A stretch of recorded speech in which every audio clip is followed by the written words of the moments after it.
Hey everybody, it's Dave here. I have started the show a little early because Tyler isn't here yet.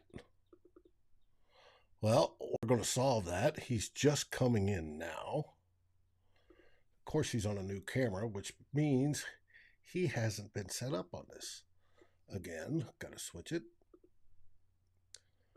How's everybody doing this lovely Wednesday as moves are being made? Talk to me, Tyler. I can't hear you. This is what we go through almost weekly. We're trying to do a sound check, and it's not working. Yes, save changes. Save changes. No, cancel. Cancel. Cancel. Cancel. There you go. Cancel. Anyways, we're having issues tonight. I'm still waiting on Tyler to say something so I can see if his mic is working.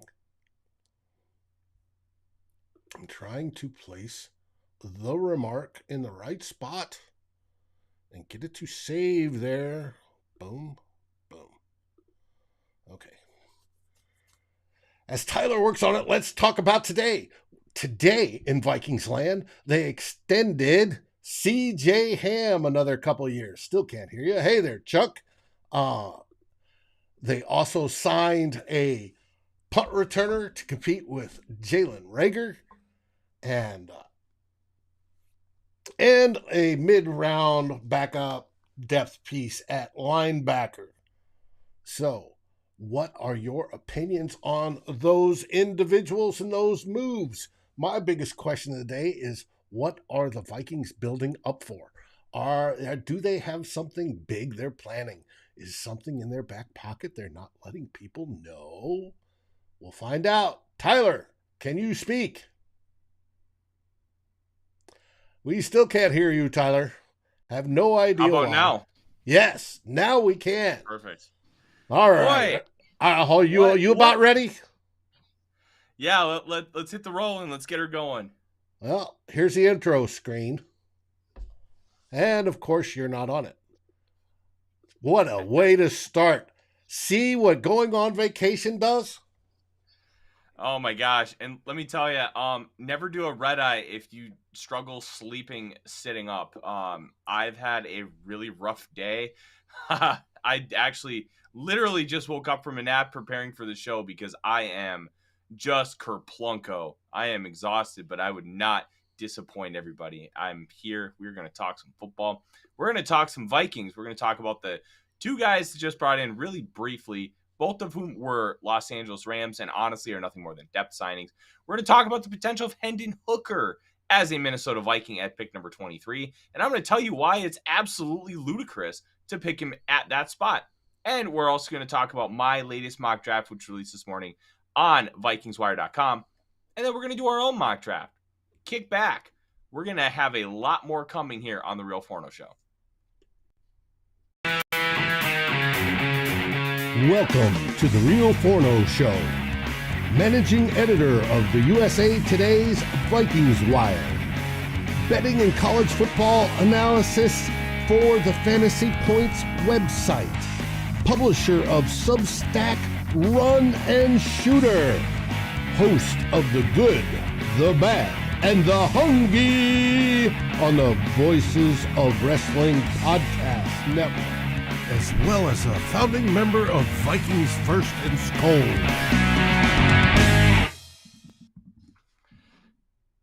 Dave, let's have some fun here tonight. Sure. I had a good vacation, but let me tell you, all I could think about was work. I missed doing this. I missed writing consistently, and is it great to be back. I wish I was a little more coherent, but the red eye absolutely zapped me of any and all energy. But I am here, and we are going to have some fun. How are you? Oh, I'm doing good. Been busy. But you know, it's been a fun few days. Missed doing the show though. Thought about hopping on myself. I probably should have. But hey, it is what it is. I saw that seafood steam bake thing you had last Oh, night. That looked absolutely fantastic. Makes me hungry. I had never done a seafood boil before, Dave. Um, that was one of the greatest things I've ever done in my life. Oh dear. Oh, you're just chewing on my chair. Okay, well, that's not anything that will kill you. So, yeah. So, I'd never done a seafood boil, and we were driving down in Phoenix, where my sister-in-law lives, and I drive by this restaurant called the Angry Crab Shack. So when I get back to the apartment, I tell my wife, I'm like, hey, I saw this spot called the Angry Crab Shack. We should go there for dinner. She's like, oh, I've been there. They do these seafood boils. I'm like, well, I guess I know what we're doing. And it was awesome. It was expensive. I think we spent $130 between the two. Sorry, between the two of us on the seafood boil. But wow, it delivered. So you can get like it. So they put everything in a bag, they close it, and then they put it in another bag, and then they drop it in like a vat of boiling water, Mm-hmm. and they boil the whole thing together. So we had ours done in a trio of sauces. They called it the trifecta. It was lemon pepper, Cajun, and garlic, and it was awesome. Some corn, andouille sausage, king crab, snow crab, head off shrimp, and 2 lobster tails. It was Wow. great. Wow. Sounds great. Anyways, we got football to talk about. Absolutely. Let's touch on the signings from today. Brandon Powell. The only reason most Vikings fans will know him is when the Rams came to US Bank Stadium on December 26th, 2021. He returned a punt for a touchdown against us. I know him because he went to the University of Florida. He was thought to be like more of a gadget kind of guy, and that's kind of how he was used. Florida had this thing where they tried to utilize guys like Percy Harvin after Percy Harvin left. Mm-hmm. And they still kind of do that, but nobody was ever Percy Harvin except for Kadarius Toney. He was the closest thing they ever had to actually having Harvin. Powell, he's a very capable returner. He's capable in gadgets. Mm-hmm. But one thing that with Powell, I don't know if he's actually going to win a job. Rager's got a fully guaranteed contract. And that's $2.4 million. So if you cut him, you're on the hook for it. So at that point, you might as well just keep him and try and see if you can squeeze any life out of him. Well, it still gives us depth. We're always good with having depth because you know that position is ripe for injury. So, oh yeah, it is 100% ripe for injury. And then speaking of, we also signed linebacker Troy Reeder. I'll be honest, I don't really know anything about him other than the people I've talked to. He's kind of a depth guy. And Thomas, don't worry, we're going to talk about Hendon Hooker. I have a lot of thoughts on Hendon Hooker. But the Vikings continue to add depth. And to me, Dave, what the depth means is signaling that they're trying to fill holes so they can just take the best football player available and not be pigeonholed into, I have to do this or I have to do that. I have to take a quarter at 23. And there went your lights. Hopefully it didn't electrocute Oli. No, he just unplugged something. But the linebacker I read is a very good special teamer. Yes, he does play depth, and he has started snaps at linebacker during normal play, but he is a very good special teamer. So that's a depth piece. And having good special teams and good special teamers is always a plus for the Vikings. They were good at it last year. If they get even better, that helps. It helps in that the ability to switch the field to your advantage. No, it 100% does, Dave. I like the idea of continuing to bring in guys that you're familiar with as far as depth pieces, because you at least know what they're going to do. And you're not going to be, hey, I'm bringing this guy in. Oh, I hope he can do this. Now, I know Reeder's going to be able to do this and be a special teamer for this team. Now, is he going to be the same player? That's the only question you really have, but you're not going to be going in blind like, oh, I've never worked with this guy before. I've never been in the same building as him. O'Connell already knows all about Reader. Bless you, Odie. If you guys are new to the channel, one, welcome. Two, my wife is almost always at work while we record these shows, and I have a 9-month-old French Bulldog puppy who hasn't seen me in a week and is very, very needy today. And we just got up from a nap, and now, of course, he wants to play because he's a silly boy.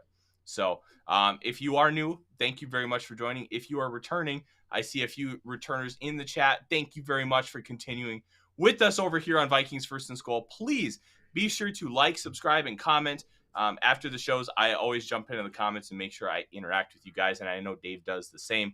We are trying to build something really special here that we were continuing when we were at Climbing the Pocket, but this is going to give us a whole new avenue. I am setting up a lot, Dave, a lot of interviews, and you and I have already been talking about that earlier today. We are going to be doing our normal Monday night show. Dave is going to be doing his normal Saturday afternoon, Sunday afternoon show, depending on the time of year. And we are going to be going live at a lot of different times. Now, here's what that's going to mean. It's going to mean that you're going to get bonus content from us. It's also going to mean that you don't have to join live. We're just going to go live when we have the people available to have conversations with. And the best part is, if it's at 1 o'clock Central Time, you work till 5, you can flip that sucker on at 6, and you're ready to go. And you can just have some fun. We're going to be bringing some of the best in the NFL draft space on. We're going to be bringing some local people. I already have a couple of really big wigs that we have soft agreements with. Later this week, next week, I'm going to be having, this one is new, Dave. His name is Cole Thompson. He is a college football writer for Sports Illustrated. And he also covers the Texans for Sports Illustrated. He is a man of many talents, and we're going to have a lot of conversations with him. And then the biggest one, if you had math class, you copied off of him. His name is Luke Braun. He hosts Locked On Vikings. I've talked about him many times. We're going to be talking to him at 1 o'clock Central Time on Friday afternoon. We're going to be going in depth with cornerbacks, a position that I have watched a lot of guys, and Luke has watched a good amount. We're going to talk about the top guys, what this system entails, and how we should attack that position to continue to round out our roster. So we have a lot of really fun stuff coming, and I know Dave and Darren, with how they like to dive in depth with a lot of Viking-centric stuff, it's going to be a perfect complement to what I have going here on the Real Forno Show. We're going to continue to make this the #1 destination for any of your audio and visual content in terms of Minnesota Vikings, to pair with the best written content of the Minnesota Vikings at VikingsWire.com. Make sure you stick around. We're going to have some fun here. And as Odie is chewing on my index toe, thinking, oh, this is a bone, Dad. I'm hungry. I should have just fed you, but I ran out of time. You get your dinner after the show. So please hit like, subscribe, comment. Let us know who you would like us to bring in for an interview so we can have those conversations, and we will do our best to get in touch and make that happen. Dave, we have a good amount to talk about today. We're just gonna go until we're done with stuff. It's probably gonna take about an hour, like it usually does. But first, we got to talk about Hendon Hooker, Dave. Hendon Hooker is the quarterback from the Tennessee Volunteers. I think it was 32 touchdowns, 3 interceptions this year. And Daniel Jeremiah from NFL Network had him going, Odie, can you, for the love of God, stop eating me? Daniel Jeremiah had the Vikings selecting him at 23. Is what you were about to say. Yes. And the question is, should they? No, abso-fucking-lutely not. And I apologize for swearing. No, it would be a disaster. If you take Hendon Hooker at 23, and this is a real argument I heard from somebody I have a lot of respect for, and I'm not going to mention the name because it is, like, I don't want to be that guy, but I want to address this comment. Well, if you don't take Hooker, who are you going to take? You're just going to miss out on everybody, and there's a huge drop-off. But that's how you ended up with Christian Ponder at pick number 12. You took the last guy, not because he was the guy, because he was a guy and you needed one. You can't approach the draft that way. I don't think Hendon Hooker is a starting caliber quarterback in the National Football League. And it's not like he's 20 years old. where you could spend 3 years with him, and all of a sudden he's 23, and he hasn't even come close to entering his prime yet. This is a guy who should already be in his prime at 25, and you have a long way to go. Like this, there's the old adage, you cannot teach an old dog new tricks. And I'm not saying that Hooker doesn't have the capability to learn, to grow, to become better, and to be a true starting quarterback in the National Football League. I don't see the path because I haven't seen enough on film to show me that this guy has shown the aptitude to be able to grow and adapt in the ways that are necessary for him to be a really good quarterback in the National Football League. Dave, how much do you know about Hendon Hooker? I know that he's a prolific runner. He comes from a system that isn't conducive to pro-style play. That he isn't, that once he starts to move and feel pressure out of the pocket, he keeps his eyes down and looks to run. He does not continue to look up for open receivers. Now, he didn't have a good surrounding cast around him at Tennessee. They basically sucked. But do I want him there? I know he's going to be 25 or is 25 already. He is recovering from an ACL injury, and he won't be able to play for the majority of the year, even if we did draft him. He is not a threat to Kirk Cousins, which in a way, depends how you look on it, is good for Kirk or it's bad for us. I have no idea.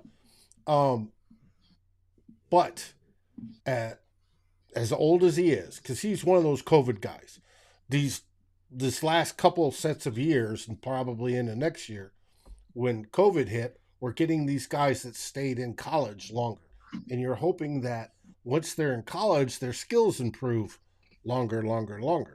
Well, if he had these skills coming out at 20, 21, 22 years old, all right, you have time to hopefully develop, and he's still young.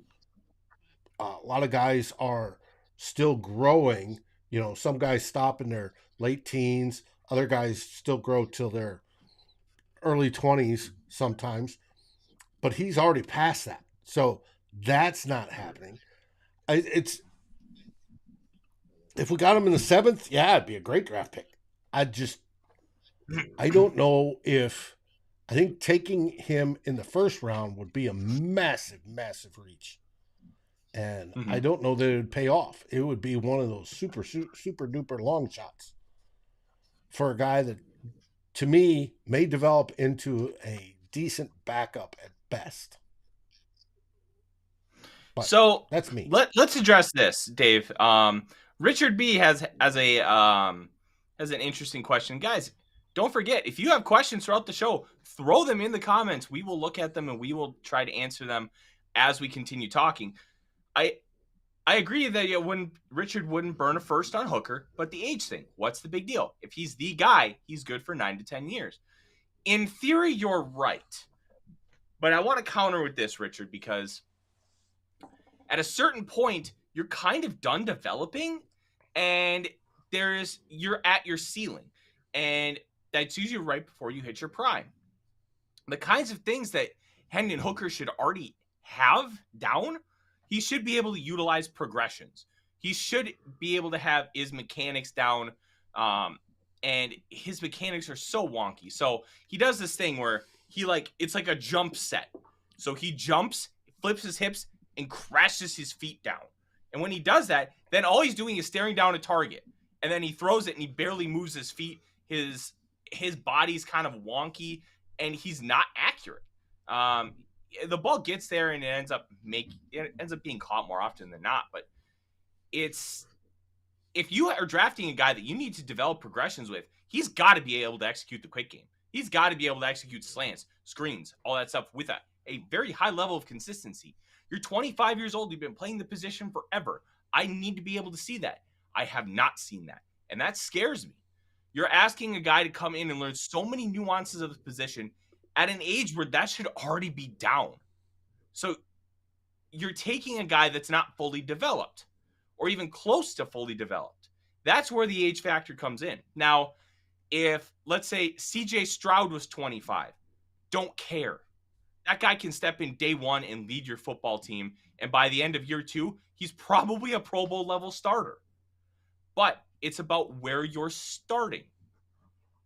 Where you're starting in the NFL. Where are your skills now? Hooker is not even close to where he should be at the age of 25. And how much development he needs to go through, to me, is scary. And I want no part of it. And we're going to continue to have that conversation here, Richard. So I appreciate the question. Dave mentioned the gimmicky offense. So if you remember the old school Oilers and the Falcons from the early 1990s running the run and shoot, where you're running, it's a super heavy passing attack and you're running a lot of like option routes. Now the Vikings run option routes too, but every route in the run and shoot was an option route. Odie, enough. All right, Dave, hold on to the people for a second. I'm gonna have to go get Odie something to keep him calm. Okay. Well, it is they play a very wide system, and from what I've read and heard, he is not good at progressions. Yes, he can do screens under with zero pressure. His passing completion rate was very good, even though he did not have quality receivers. However, once he got under pressure, it just tanked. Now, most quarterbacks are that way. But can you go from that sort of run and shoot or the extra wide run and shoot and then go to an NFL style offense, particularly the ones that Kevin O'Connell prefers to run? Now, if you had an option offense like in Baltimore, maybe, yes. But in Minnesota, that's not sort of the type of offense we like to run.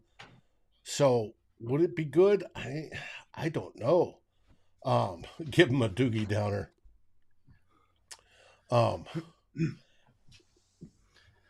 He's got a doggy downer. It's called a piece of plastic from one of his toys to chew on. Okay.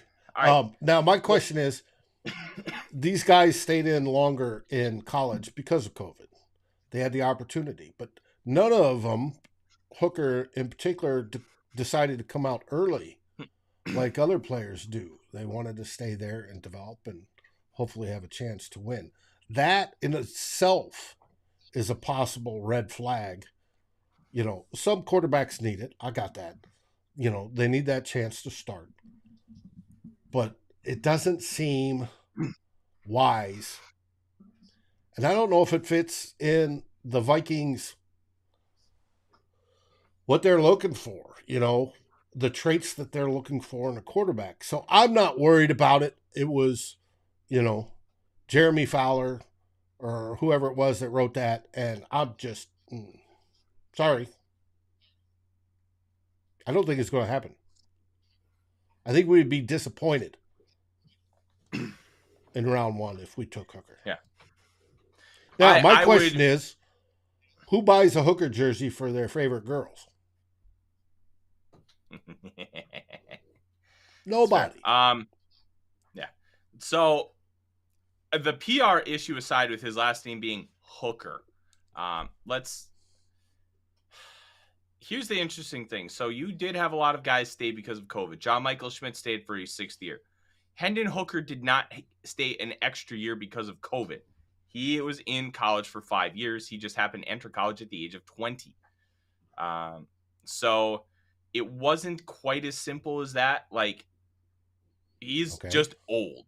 And I think that's something that needs to be thought about. It's not like he's been around for 6 years. He's just an old dude. And as I was kind of talking about before, Mr. Odie Boy decided to just be a little turd. The veer and shoot, you're doing a lot of run and shoot passing concepts, but it's all simple run and shoot passing concepts where it's one read. You're looking at something pre-snap and determining it. And this is something that I talked about with Sam Howell last year. He does a lot of his work pre-snap, and he doesn't do much of it post-snap because he sees, the safety's here, so this guy's going to be open. And that's kind of what this offense is. And then they combine elements of the veer. You remember the veer with like Nebraska. Oh, yes, I played against the veer. 80s and 90s. But this is like it's a souped up version out of the shotgun. Mm-hmm. It's similar to the wishbone or the T. It's an run option style of offense where you have backs crashing and it's show the ball, pull the ball, show the ball, pull the ball, head off the ball, pitch the ball, whatever whatever you see opens up is how dictates to the quarterback what he does. DeVere is the same way. It's set up a little bit different than the wishbone, but it's the same basic concepts. And it worked back in the 70s, 80s. God, that was a dominant offense. Mm-hmm. But defenses figured out how to shut it down. Yeah, it's because of all these different things that they do, Dave. And they also utilize a lot of spacing. So with the NFL, you only have 9-yard wide hash marks. It's just not that wide. In college football, it's more than double that. It's either 18 or 20 yards. And if you have the ball like on the far left hash, it makes that left side really narrow. And you have all this space on the right. And you know what they do? They put all of their receivers on the other side of the numbers. So you have this like 20-yard alley between the inside receiver and the tackle. So that's what we're looking at here, Dave. We are looking at an offense that just maximizes space and gets advantageous matchups. And Josh Heupel's brilliant at maximizing it. Problem is, when you're talking about a projection with Hendon Hooker, all of his production is schemed up. Very little of it is because of him being a really good football player. It's basically like you sit me down with the video game with all the cheat codes on and I just have to go through the level. That's kind of what Hendon Hooker is doing, and he's not utilizing full progressions. He's not doing, like, he can make the deep throw, and he's good at it, but he doesn't have any kind of special arm talent. If he's either running or passing, he's not scrambling to throw the football. The second he starts running, it's all run. He's not trying to throw the ball. And that's a problem, especially in the NFL when you need to be able to do some of those things. Like, I'm 100% out on Hendon Hooker. And if the Vikings take him, I will hope that Kevin O'Connell and Kwesi Ofo-Mensah know what they're doing. But I'm going to be honest, I'm going to bury the hell out of the pick because I don't get it. You're looking at a guy who just does not have it. And yeah, but what round him to. Would he be acceptable? He's going to go in the top 50. Oh, that's crazy. NFL, to me, it's insane. Now, I've heard he's absolutely crushed the pre-draft process. He was getting rave reviews from everybody I talked to down in Mobile at the Senior Bowl. But the big thing, though, Dave, it's great that you're a nice guy and you're mentally sound with a lot of different things. On the football field, I have a lot of questions about how mentally sound you are because I have not seen you work progressions and I haven't seen you do anything other than be a one read. And if that read's not there, I just need to run. Like, that is your second read. So I'm out. I'm 100% out. And I've already gotten some backlash about it. I wrote a 1,400 words about it for Zone Coverage that came out this morning. I highly recommend you go take a look. But I see so much bad faith, like, oh no, Hooker's the guy, and like talking about like, oh, Anthony Richardson sucks, and it's like at a certain point, all you're doing is trolling me. Like, you're not even trying to have a genuine conversation, and like, just watch the tape. You can't tell me that Hendon Hooker translates better as an NFL quarterback than Anthony Richardson. You just can't do it. Richard B asks, if QB isn't in the first, what's the play? We didn't say QB wasn't in the first. We said Hooker's not in the first. Yeah. I'm 100% out on Hendon Hooker in round one. I just am. Odie. And it depends how the board falls, and it very well be... You got more of them. May well be best player available. With the team strategy of picking up all this depth so far in free agency, they may be building it up so they can select anybody they want. And that, believe it or not, is a good strategy.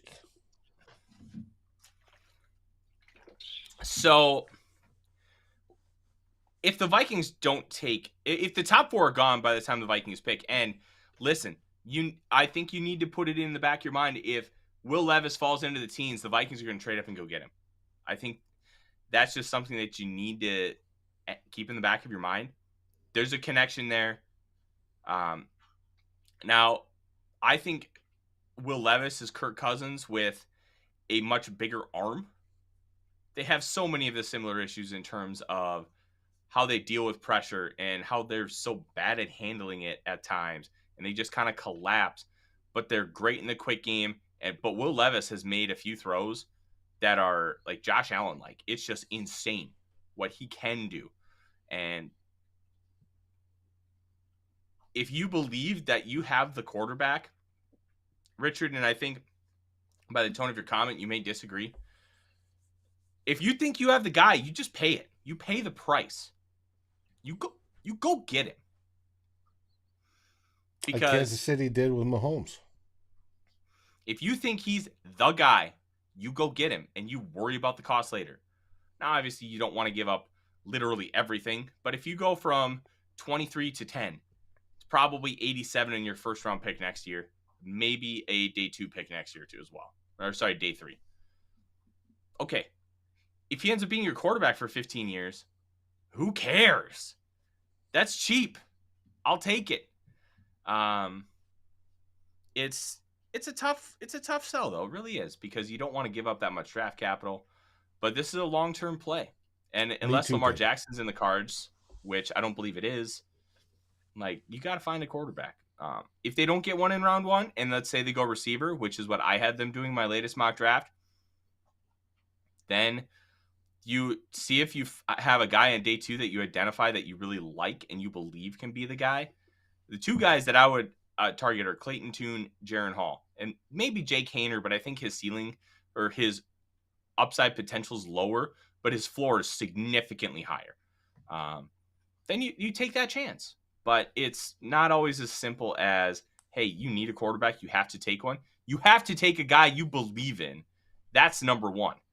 And if there isn't one, then you punt it till next year and you try and figure it out again. It's a sucky strategy, Dave, but you have to. You don't have a choice. Mm-hmm. Yeah, they put themselves in this position. It's so. All right, let's touch on my mock draft. Yeah. God, Odie, why do you have to chew on everything, buddy? He wants to get on camera. Richard says, tell us about Tune. Okay. If you can hear the sweet boy, say hi, Odie. Hey, buddy. He's becoming a big boy. Yeah. Yes. All right. Clayton Tune, played quarterback at the University of Houston, played in the run and shoot, the actual run and shoot, not what Josh Heupel runs. So it's very air raid heavy. You're utilizing progressions. You're utilizing reads. He can make things happen off platform. He's accurate. He's got a good arm. He doesn't always make the best decisions, and his ball placement can be iffy at times. But when he's been on, he's been really good. I thought Houston had a chance to be a dark horse playoff team after finishing 13-1. Sorry, they were 13-2. Or were they 12-2? Well, they were very, very good in 2021, but they just lost a little too much on defense and couldn't keep that up. Plus, they lost running back Alden McCaskill to a torn ACL in fall camp. That's never good. But I like what Tune has to offer. We'll talk more about those quarterbacks here as the draft process goes on. Right, Odie? Yeah. You're finally being a good boy because you're sitting on Dad's lap. But let's delve into my mock draft, and then we're going to run a simulation of our own. My latest mock draft, I did 2 rounds. And yes, Bob, I want a mock too, and we're going to do that. Biggest thing from my mock draft, Dave, is I had the Vikings going wide receiver. At 23rd overall, we took Quentin Johnston, wide receiver from TCU. We talked a lot about Johnston on this show, and Jackson Smith and Jigma ran a 4.53 at his pro day, verified by multiple scouts. He's probably going to be the first guy taken. Don't be shocked if it's at 12 to the Texans. One thing I like about Johnston, he is a guy you can play with right away, and then over time you can expect him to grow and develop. You don't have to have him be a stud right now. He just has to be capable. In those 3 wide receiver sets, he's your X. You put Osborne in the slot, let Jefferson do a bunch of weird stuff. Just give Johnston screens, run him on mesh, dagger, get him crossing routes. Let him utilize his speed and his big frame to win. And then you can also send him deep. He's going to learn nuance. He's going to learn how to separate his routes better. Odie, don't lick the microphone, you goober. I wondered what that noise was.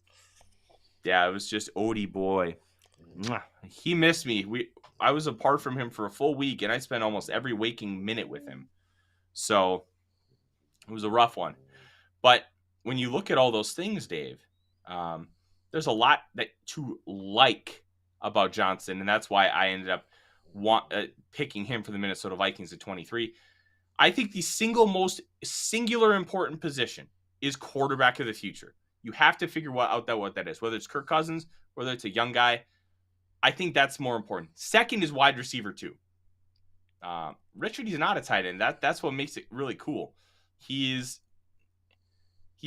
almost 6'3", 208, and he plays like a wide receiver, but his blocking also shows a lot of effort and a lot of skill. But he's a wide receiver. He's a deep threat. And I think we're going to like him if he ends up here. I'm a big fan of Johnston. He is my wide receiver 1. I actually, on my board, I have him ranked over a guy like Will Anderson because I like him that much. And I came out with more questions than I thought about Anderson, which surprised me. But that's a conversation for another day. Good news, Dave. I don't know. I'm sure a few of our people care. Karl Anthony Towns is back for the Wolves tonight. He's been out for the better part of 4 months with a calf injury. So that's huge. But we are running out of time here on the show, Dave, and I think you know what that means. It's mock time. Yeah. Welcome to the Real Forno Show. There we go. So much for the skip. I hit the wrong button. All right, we have it up on the screen. Perfect. We'll select the Minnesota Vikings.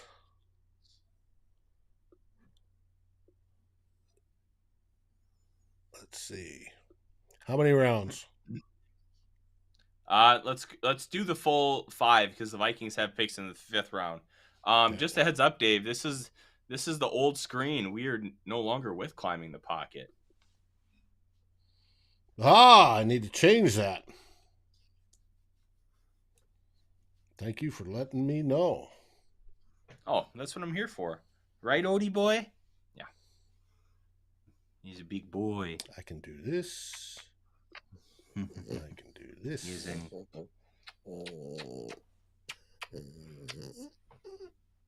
Okay, can I trust you? All right, we're going to put you down, bud. It's good, puppy. Oh, this is good, Odie. Are you ready to start? Yeah, let's start, man. Let's pick for the Minnesota Vikings. Richard's got a good one. A wide, tight receiver. I like that. That's funny. Dave, I'm struggling to see the board here. Looks like we have Kalijah Cansey, Brian Brisset, Miles Murphy. It's just blurry on my end. Well, like you said, Kalijah Cansey, Brian Breezy, Miles Murphy, Anton Harrison, Zay Flowers, Michael Mayer, Will Donovan, Josh Downs, DeWand Jones, Tanner McKee, Felix Anudike Usamoah. Anudike. Okay. I'll take your word for it. Mozzie Smith, BJ Ojulari, Emmanuel Forbes, Diane Henley, Cam Smith. I think we've gone down Osiris Torrance at guard. Mm-hmm. All right. So I think let's go a different route here than we have been doing in the past. Dave, let's take defensive lineman Brian Brisset out of Clemson. He's at the top of the board, and he is one of the top 20 recruits ever, according to 24/7 Sports, the recruiting service. Brisset has dealt with a shoulder injury and a torn ACL already in his career. Mm-hmm. But he's big, he's physical, he's athletic, he's violent in the trenches, and he can do a lot of different things while being a true disruptor. The Vikings have a solid defensive line. Nobody scares you. Nobody scares you. And I think that's a problem. I think defensive line is a sneaky need for this team.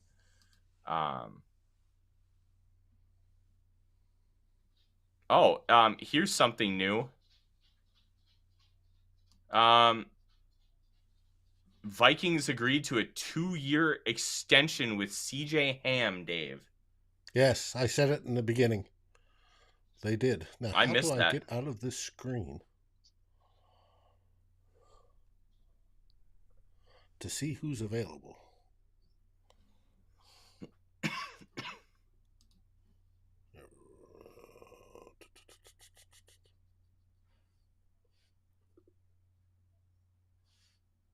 No kidding.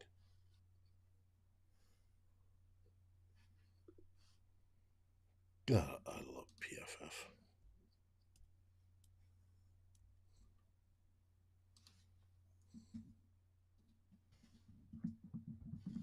Well, they're doing the final stages of beta testing for the Draft Network. Hopefully that'll be back. All right, we got Tanner McKee available in the 3rd round, QB Stanford. Garrett Williams, Okay. CB Syracuse. If we pick Garrett Williams, I know exactly who to get on the show. We have Carl Brooks, Edge, Bowling Green. And let me get this bigger for people to see. Boom, boom, boom, boom, boom.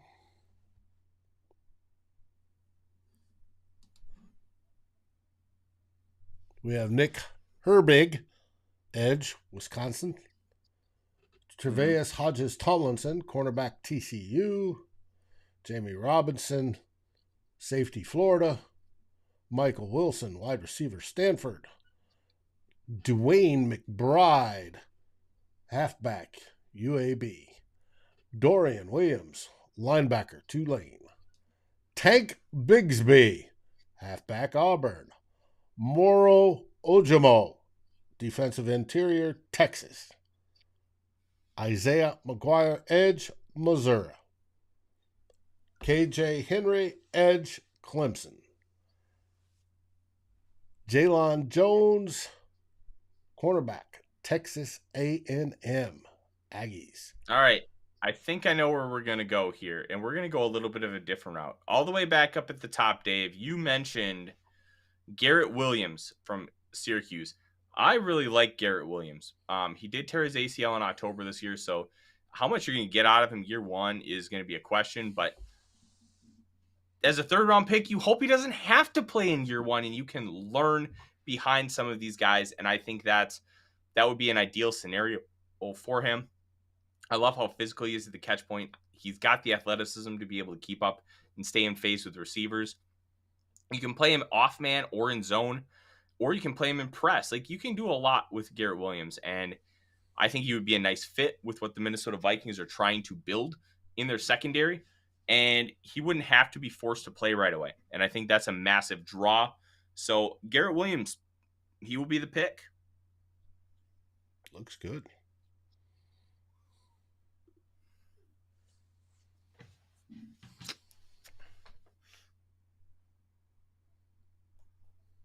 All right, so we are now at 119. So one of the things that's interesting about Vikings picks, and I'm going to be following this until I'm proven otherwise. All right, Odie, I don't trust you. Kwesi only took guys from Power 5 conferences. He did not take guys from lower level conferences. He just didn't. And there's something to that. There are teams that subscribe to it. Odie, I can't trust this dog at all today, Dave. It's Well, he driving me missed you. He bonkers. wants to spend time with you. That I- happens. All right. I You missed have- him too. And the reason for Say Power what? 5 is they have the competition. They're facing a higher level of competition. There's less of a disparity of how you're projecting somebody than if you take somebody from a Division II school that looks to be great, but you don't know because they were playing guys that were not of the right size, strength, or quality. So there is a method to that. Now, hopefully, in the future, we will see him take flyers on that, especially when it comes to undrafted free agents, because you can find an occasional gem that way. But here we go. Dwayne McBride, halfback UAB. Moro Ojomo, defensive interior, Texas. KJ Henry, edge, Clemson. We have Kobe Turner, defensive interior, Wake Forest. Deuce Vaughn, halfback, Kansas State. Jaden Reed, wide receiver, Michigan State. Dave, let's stop here. Let's take Jaden Reed. Okay. Reed is a dynamic. He's a dynamic receiver. He's been the talk of the draft community for the last few days. He's a very good football player. Odie has found a box and a bag that he wants to bark at. So this will be very fun to finish up the show. Listen, Reed can do a little bit of everything. As you can hear Odie doing zoomies. That means dogs are happy when they do the zoomies. He missed me, and I missed him a lot. He's my little buddy. But Reed can be a speed demon on the outside. He's also great at special teams. The new assistant special teams coordinator was a big reason why Jaden Reed had punt return success at Michigan State. So it's something to keep an eye on. We have one pick left, and that is in the 5th round. Yasir Abdullah, edge, Louisville. I have not gotten to him yet, and I'm going to. Viami Fehoko, I don't think will be on the Vikings radar because he is not from a Power 5 school. Let's keep scrolling down here there, Dave. Ronnie Hickman, safety, Ohio State. Jalen Moreno Cropper, who I absolutely love, but also probably won't be on the Vikings board.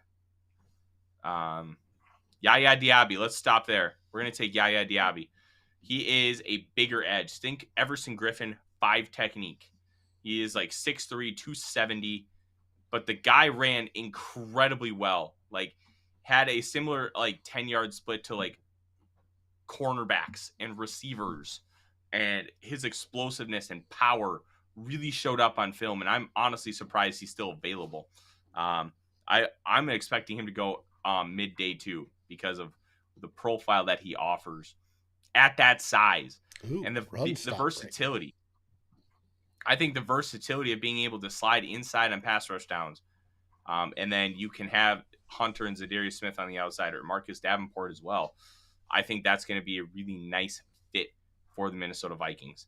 And I'm honestly a pretty big fan of what he can bring, and especially bring early on. They gave us a grade today. Not bad. Not we got bad an A? at all. All right.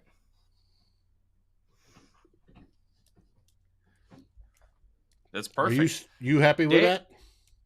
I'm happy with that. I think we're going to be focusing in on probably wide receiver, cornerback, and quarterback in the 1st round. But getting a guy like Brisset is something you don't necessarily want to say no to.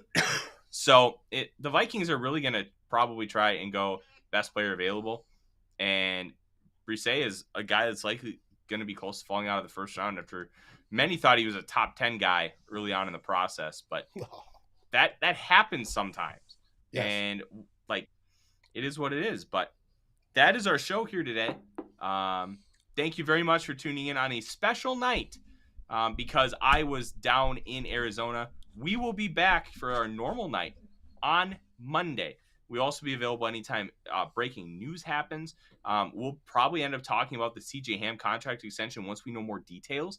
Sounds like it's probably going to be to lower the cap hit, and it's we'll see what that looks like on the back end. I think it's weird that they're extending CJ Ham, but it's probably for like a lot less than the extension he got was with Rick Spielman. So it's a couple years. They're moving money for a purpose. It wouldn't shock me if it was a receiver.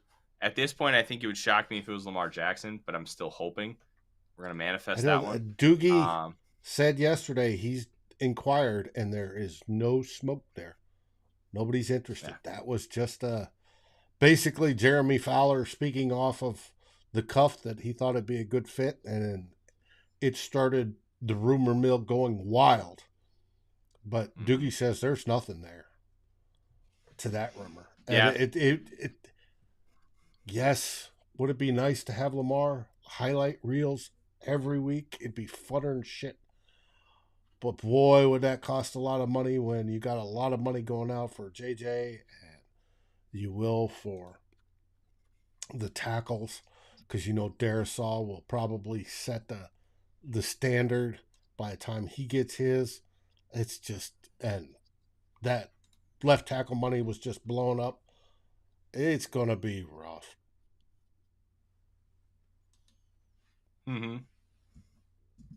Yeah, it's honestly going to be interesting. The biggest question is, why didn't we draft him before? We should have drafted him. And then all the heartache would have gone away. Think about it. Man. If we would have drafted him, not signed Kirk Cousins, the guaranteed contract Kirk Cousins has set in motion more guaranteed contracts, which he's asking for now. If that didn't happen, the whole what if, the alternate universe stuff, if the Vikings hadn't signed Kirk Cousins and instead drafted Lamar Jackson. What if, Dave? What if? I would have loved Lamar Jackson. He was my quarterback 2 that year behind Baker Mayfield, and Josh Allen was at 3.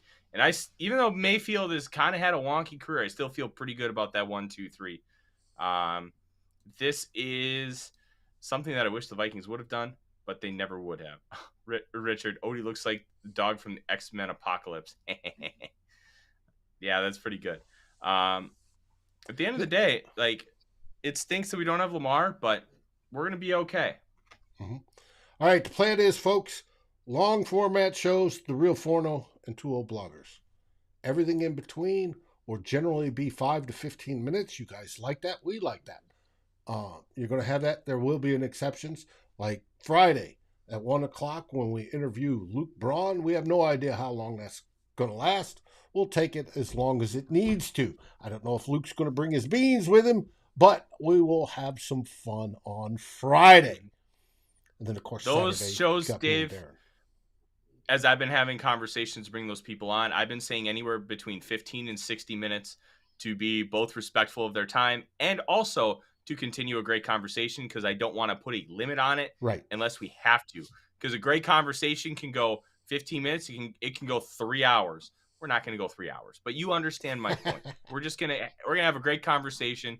We're going to talk about everything that we want to, and then we're going to continue on with our day, and we're going to continue to drive home the great content here on Vikings First and SKOL. We're already almost to 250 subscribers after just 9 days.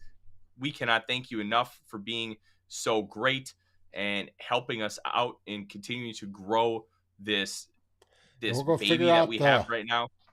The podcast thing, we've already got it going out on Spotify, but we need to figure out how to get it out on all the other aggregators. Is this a completely new feed? Tomorrow. This is a completely new feed then, Dave? Okay. Yes, it's a completely brand new feed. That's the issue. It's a brand new feed. So. Sounds good. With that, what do we say? SKOL Vikings. Thanks, everybody, for watching. SKOL Vikings! like, subscribe, and ring the bell to get notifications. It helps us grow this community that we all love our Minnesota Vikings. And on behalf of Tyler Forness and myself, Dave Stefano, thank you so dearly for watching The Real Forno Show. SKOL, everyone!